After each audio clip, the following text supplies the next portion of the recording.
Hello, and welcome to Kitchen Shy, the podcast where we turn cooking mysteries into kitchen victories.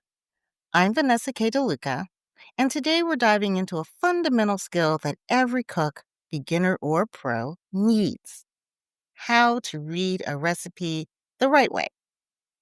The most intimidating obstacle I've ever encountered in the kitchen isn't figuring out the right temperature to choose while using a finicky cooktop, or slicing and dicing vegetables without nicking myself, or even enduring a blast of hot steam because I removed a pot cover or opened the oven door too quickly.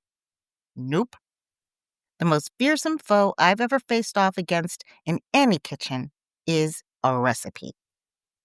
You might think reading a recipe is simple, but trust me, there's an art and science to it. Misreading even one step can lead to a kitchen disaster. But mastering this skill will boost your confidence and your cooking results. We're often told to treat professional recipes as verboten: adjust a measurement, exchange one ingredient for another, tweak a technique, and you risk ruining the entire dish. Or so they say. As a seasoned food blogger who also happens to have a culinary degree, I've used my formal training and home cooking experience to create hundreds of recipes. And I will tell you this: recipes are designed to intimidate. But you won't find any of that here. We want you to thrive in the kitchen, and learning how to wrangle a recipe is an essential skill. So let's make it make sense, shall we?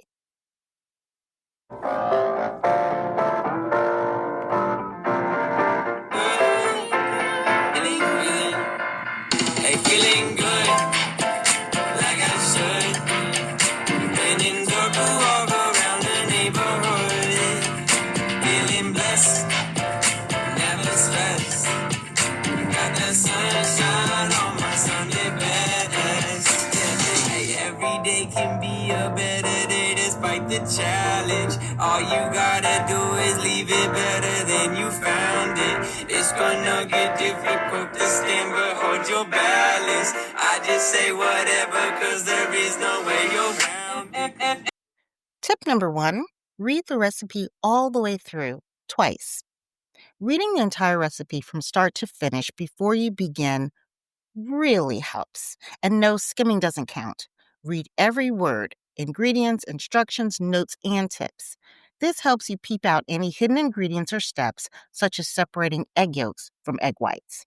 It also lets you visualize the process and avoid surprises mid-cook. Then, read the recipe again aloud if that's helpful, because we all learn differently. Make sure you understand both the prep requirements and each individual step. This is your blueprint.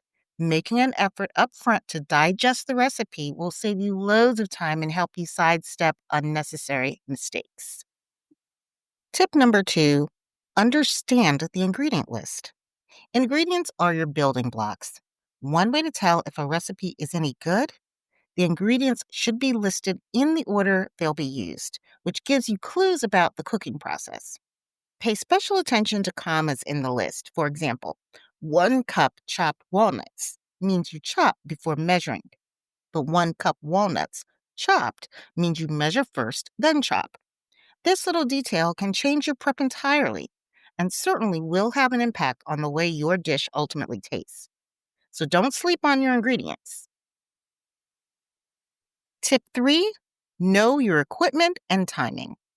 Recipes often mention equipment and timing in the instructions and/or preparation methods.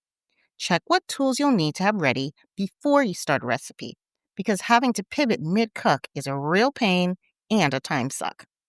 Key things to look for: the type of pot or pan required, the starting temperature setting, and the amount of time required for each part of the process. All of these things set you up for success. The last thing you want to find out right before making dinner is that you should have marinated something for the dish the night before. Believe me, no one wants to start an overnight recipe an hour before dinner. Tip 4 is an easy one: follow the method in order. Recipes are written in a logical sequence to get the best results. Mixing ingredients in a certain order or separating steps, like mixing wet and dry ingredients separately, isn't just busy work, it's science. Trust the process for that perfect texture and flavor. Our last tip: use your senses to determine when it's done. Time and temperature are guides, but stay alert for visual cues such as a golden crust or bubbling sauce, or look for auditory tip offs like the sound of meat searing as it goes from uncooked to browned. One thing they'll never really say in a recipe, but that I know is true: everyone's stove works differently. So I treat the timing that the recipe recommends as a suggestion. If the timer's up, but these signs aren't there, give it a few more minutes. Conversely, if the recipe advises you cook something for 15 minutes, for example, but you notice that your ingredients are ready well before then, you can always adjust. Cooking is about intuition, just as much as it is about timing.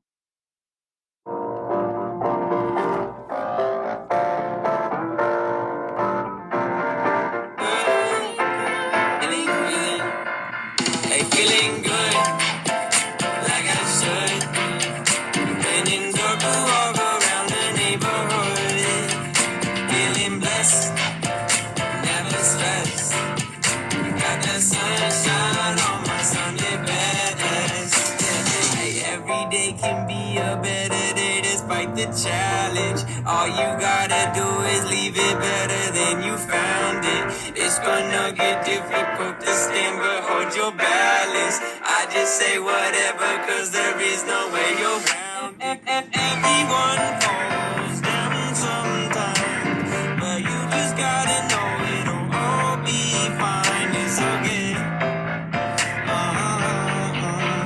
It's okay.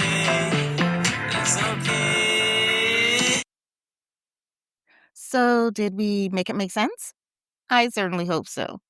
Remember, the next time you pick up a recipe, read it carefully, understand your ingredients and tools, follow the steps in order, and trust your senses. Cooking is a journey, and reading your recipe well is the first step to delicious success. Thank you for joining me on Kitchen Shy.